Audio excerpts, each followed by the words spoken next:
অষ্টম স্থান দখল করেছি। নাম্বার কত হয়েছে টোটাল? 688। আর পার্সেন্টেজ হিসাবে 98% সম্ভবত। কোন স্কুলে?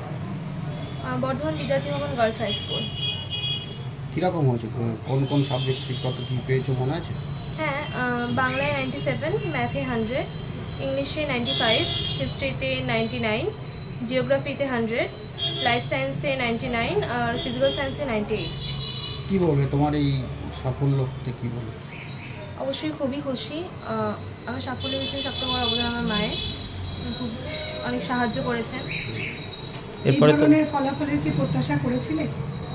মাধ্যমিক পরীক্ষা ভালো হয়েছিল, তবে র্যাঙ্ক নিয়ে আমি কোনো এক্সপেকটেশন রাখিনি। র্যাঙ্ক হয়েছে, খুবই ভালো লাগছে।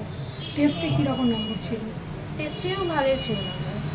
তার থেকে কি আরও ভালো হয়েছে? না, তার থেকে কমেছে। আর কি কোন ইচ্ছা সাবজেক্ট আছে পড়তে ভালো লাগে? ম্যাথ। এরপরে কি? আগামী দিনে কোন লাইনে যেতে চাও? আমি এগ্রিকালচার পড়তে চাই। তাহলে অবশ্যই তুমি সায়েন্স নেবে। হ্যাঁ। স্কুলেই পড়বে, নিজের স্কুলেই হ্যাঁ। পড়বে। আর পরীক্ষার আগে কত ঘন্টা পড়তে? পরীক্ষার আগে যখন প্রয়োজন হতো, যতটা প্রয়োজন হতো ততটাই পড়তাম। জেনারেলি 8 থেকে 10 ঘন্টা পড়তাম। কতজন গৃহশিক্ষক ছিল? 6 জন ছিলেন। আর বাড়িতে কি মা বাবা তোমাকে সাহায্য করতো? মা সাহায্য করতেন।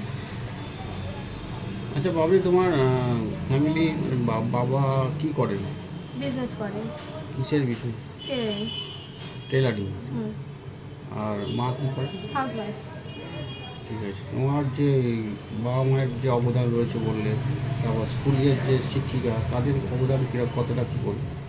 স্কুলের শিক্ষার্থীদের অবদান যথেষ্ট। তারা আমার কোনো ডাউট হলে সবসময় ক্লিয়ার করে দিতেন, সবসময় আমাকে পড়াশোনায় সাহায্য করতেন। পড়াশোনার পাশাপাশি আর কী কী করতে পারো? গল্পের বই পড়ি, বিভিন্ন লেখকদের কবিতা পড়ি। তুমি তো খেলাধুলাতেও? হ্যাঁ, আগে করতাম, এখন খেলাধুলা করা হয়ে ওঠে।